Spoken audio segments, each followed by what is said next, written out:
The young and the restless spoilers Nate had always believed that maturity meant absorbing an insult and metabolizing it into discipline.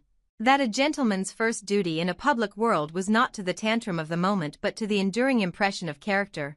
And yet even a man who trained himself to speak softly and carry precise facts could not quite quiet the engine that roared awake when he watched the video twice and then a third time, the one from the hotel bar where the room lighting made everything look softer than it was, and where Kyle, polished and reckless, leaned in and kissed Audra with a showman's certainty, a performance of possession that had less to do with tenderness than triumph.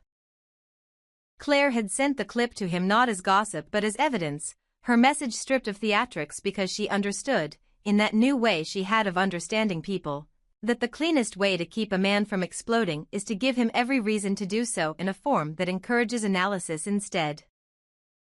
They sat together in a corner office after hours while the city spread itself against the windows like a map of mistakes, and in a conversation without raised voices agreed on the one thing that did not require interpretation. Whatever grievances lay smoldering between exes and rivals, whatever excuses might be invented about alcohol or nostalgia or a heat-of-the-moment lapse, what Kyle had done was deliberate, provocative, and unacceptable. Claire, whose poise had been forged in a house where storms were sometimes mistaken for tradition, did not try to flatter Nate with promises that he was above feeling. She simply named the line that had been crossed and left him room to stand on the right side of it. He thanked her, not because he needed permission to be hurt but because he needed a witness who would not turn that hurt into spectacle. And then he did what he does. He made a plan that looked like restraint and felt, inside his own ribs, like survival. What complicated the clean geometry of outrage was not only the fact that Nate loved Audra in the particular way a man loves a woman who has taught him to enjoy ambition rather than apologize for it, but also the fact that the past season had not been linear for either of them. There had been a fracture months earlier when their schedules, egos, and unsynchronized priorities made intimacy feel like a negotiation, and in the temporary quiet that followed, Audra had navigated back toward Kyle with a mixture of calculation and curiosity that she later renamed as research but which, in honest moments, she admitted to herself had also felt like safety. It mattered to Nate that the timeline placed that entanglement before reconciliation, because truth matters to a man who makes a living from precision, and yet the kiss at the bar exploded the past into the present, carrying forward a residue that no apology could sterilize. He did not stage a scene, did not demand public gestures or orchestrate punishments. He went home, scratched a list on paper like a medical student returning to first principles, and wrote 2 columns that no one else would ever see: what love requires, what self-respect forbids. The overlap was small and non-negotiable. In the morning he bought coffee for a nurse at the clinic who had once taught him to breathe through the 10 seconds before anger finds its legs, and he walked the long way to work so he would not pass the bar where the video had been recorded, because sometimes object permanence is not a virtue but a test. He told himself that the purpose of anger is to identify a boundary, not to devour the person who feels it. And then, because life refuses to offer clean sequencing, Audra told him she was pregnant. The test had been one of those white sticks that treats the future like a binary code, 2 lines where there was supposed to be 1. And when Audra stared at it in the splintered light of her bathroom she felt for a moment both incredibly still and unmoored, as if the floor had chosen to steady itself by removing her gravity instead. She sat on the edge of the tub, the cold tile apprenticing her back to reality, and began the mental accounting that a woman in her position learns how to do before she learns how to name what she feels. Last cycle start date, the weekend trip to Chicago, the late night with Nate afterward that had stitched them back into a softness neither wanted to admit they had missed, the earlier lapse with Kyle during the separation that she had filed under strategic error and promised not to repeat, the kiss at the bar that changed nothing biologically but everything narratively. She was too savvy to pretend timing couldn't be weaponized, too experienced to deny that optics have a half-life longer than facts. She loved Nate, or she loved the person she was allowed to be when she rose to stand next to him, and she also liked the way rooms changed temperature when she walked into them with Kyle on her arm, and admitting both things at once made her feel less like a liar and more like someone finally telling her own temperature out loud. She wanted to call Nate immediately and also to never tell anyone at all, to keep the cluster of cells inside her body a private oath until she could shape the meaning of it. But privacy is a currency that devalues quickly in Genoa City, especially when the people around you have competing interests in your fate. She chose to tell Nate because love without disclosure is just choreography, and because if she was going to demand grace for her mistakes she would have to offer someone else the dignity of the truth. Nate absorbed the sentence "I'm pregnant" like a doctor first and a lover second, his mind dove for the practical while his heart stood blinking at the brightness of the word father in a context he had not dared to place himself in for a while. He asked after symptoms, after vitamins, after whether she had been dizzy, nauseated, sleeping irregularly. He retrieved information the way he retrieves a dropped instrument in the oar, quickly and without the trembling the rest of him was feeling. But the surgical calm could not amputate the question growing simultaneously from the same soil: "Are you sure the child is mine?" He did not ask it as an accusation. He asked it as the single ballast that could keep them both from drifting into a fantasy in which timelines were optional and biology politely complied with the neatest storyline. He explained options in a voice steady enough to hold the conversation still. Non-invasive prenatal paternity testing via cell-free fetal DNA in maternal blood was feasible by the end of the first trimester. Chorionic villus sampling and amniocentesis were diagnostic gold standards with their own risks that he would never push her toward if less invasive answers could suffice. Paternity tests can be tampered with in this town by anyone with a grudge and a retainer. So chain of custody would matter more than speed. He would accept no result that did not come with verification protocols they both agreed on. He promised, because he had to, that his willingness to care for her during the pregnancy was unconditional, that no piece of paper determining genetics would change his obligation to kindness or his respect for her body's undertaking. He also promised, because he had to, that he would not be coerced by optics into parenting a child he had not fathered if that was the answer the science returned. It was not cruelty. It was clarity. She nodded, because a part of her had been waiting for exactly that kind of clarity from a man for longer than she could admit.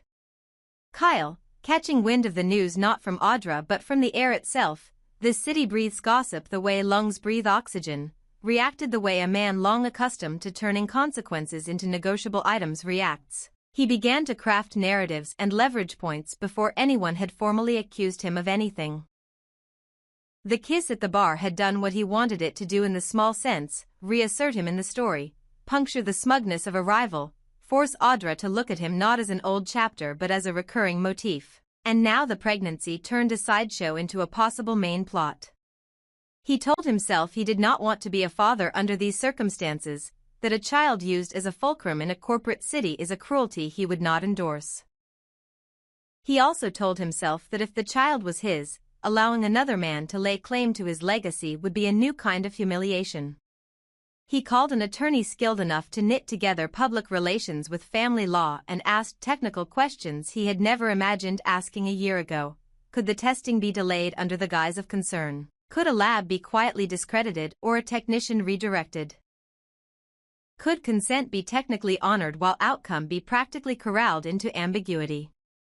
The attorney, who had lost his appetite for cleverness after a recent scandal involving mislabeled samples, advised against anything that would later smell like manipulation, and Kyle put down the phone with the dawning awareness that the cleanest path was also the most dangerous: let the truth arrive and prepare to survive it. He asked himself if he loved Audra or whether he loved the sensation of winning that shadowed her presence, and found the answer annoyingly resistant to his usual simplifications. Claire stayed in the conversation not as a referee but as the one person willing to strip the situation of its staged complexities. She told Nate, in language that was uncomfortably gentle and therefore impossible to dismiss, that loving someone who has damaged you does not require loving the damage. That staying is not weakness when the terms of staying are as precise as a contract, that leaving is not strength when it is actually just flight.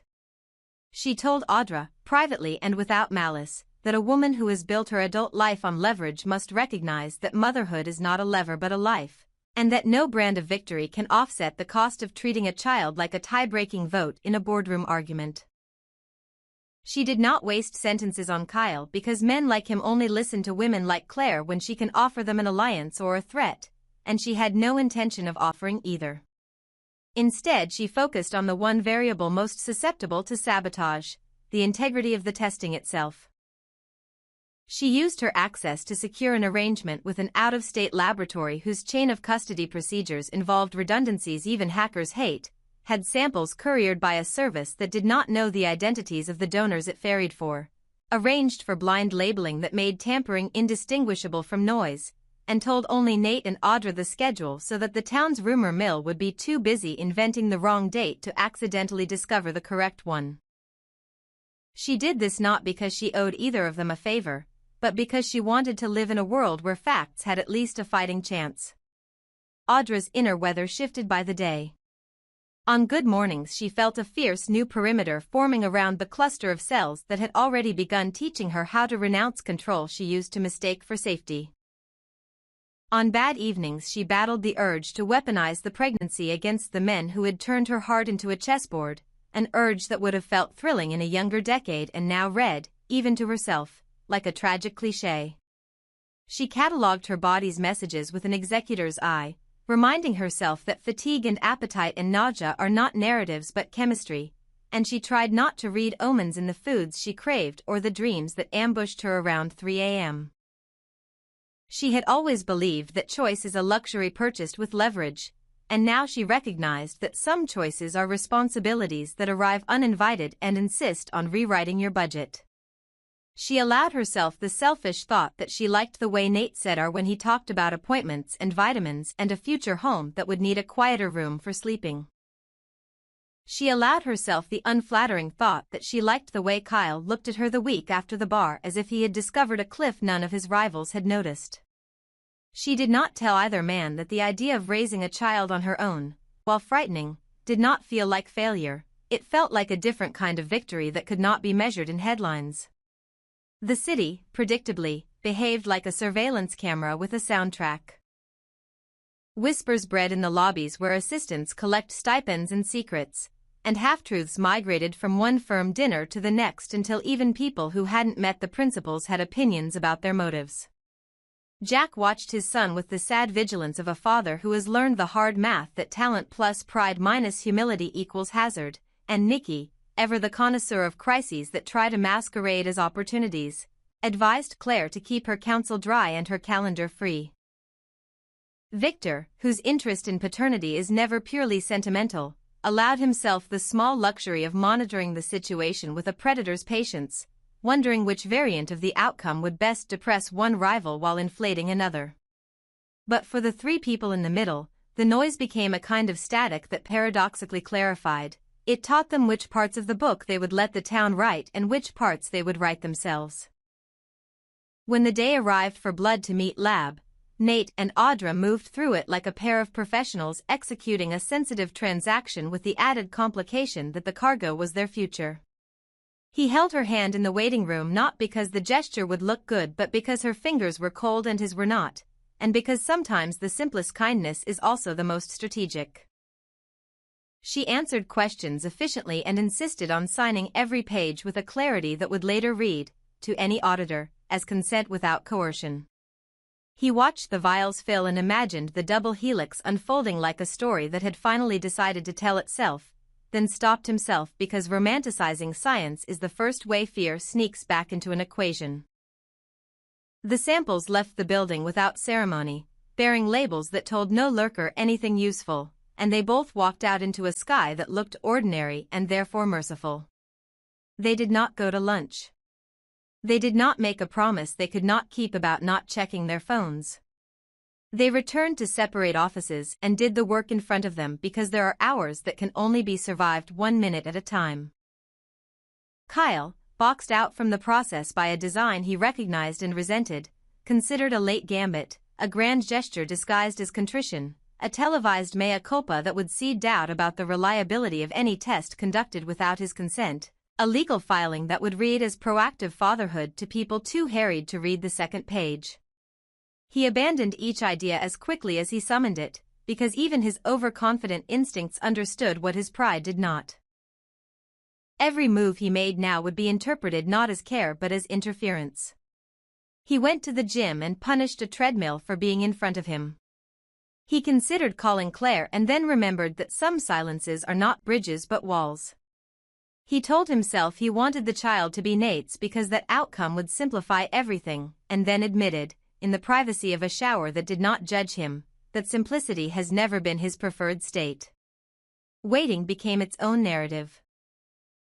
Nate found out that he could be both surgeon calm and stormed within the same 30 seconds. Audra found out that she was capable of protecting herself without barricading her softness behind stainless steel. Kyle found out that the world keeps spinning even when a man of his pedigree is not at its center. The town attempted to skip ahead, inventing outcomes as if recaps could be published before episodes aired, and for once the three people most involved refused to feed it. Nate checked on Audra without monitoring her. Audra answered without overperforming reassurance. Kyle learned, in small embarrassing increments, how to live a day without orchestrating the next one's rumor. Claire, who had earned the right to feel hopeful, allowed herself the small, private luxury of imagining a reveal that did not humiliate anyone but did force a new kind of honesty all around. Whatever the test declared when it finally declared, the real work had already begun.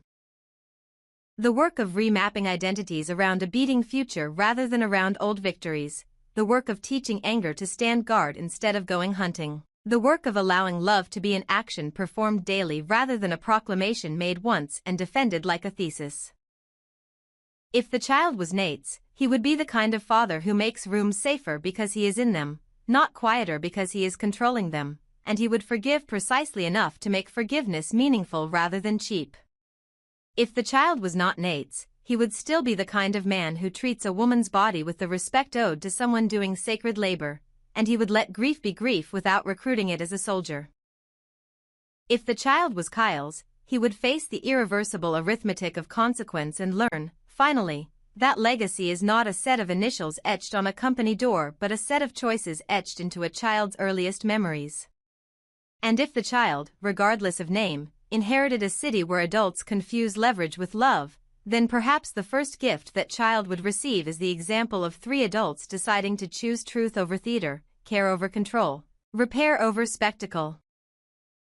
For now the city waits, tongues temporarily stilled not out of respect but anticipation, and in that brief hush something almost revolutionary takes root, Nate choosing not to perform rage but to practice patience without surrendering self-respect. Audra choosing not to perform invulnerability but to practice responsibility without surrendering ambition, Kyle choosing, or being forced, to confront a version of himself that power had long allowed him to ignore, and Claire choosing to be the quiet architect of a process that treats facts like anchors rather than weapons. The kiss that detonated the week becomes, in this light, the last flourish of an old script, a relic of a habit where people advertise possession because they are terrified of intimacy. The pregnancy becomes the first line of a new script that does not promise easy scenes but does offer a better role for everyone who wants to act like the adult they claim to be. And Genoa City, faithful to its reputation but flirting with growth, holds its breath not for scandal's next headline but for a truth sturdy enough to survive the morning after, the quarter after, the year after, when the lights are ordinary and the rooms are full of a smaller, truer kind of love.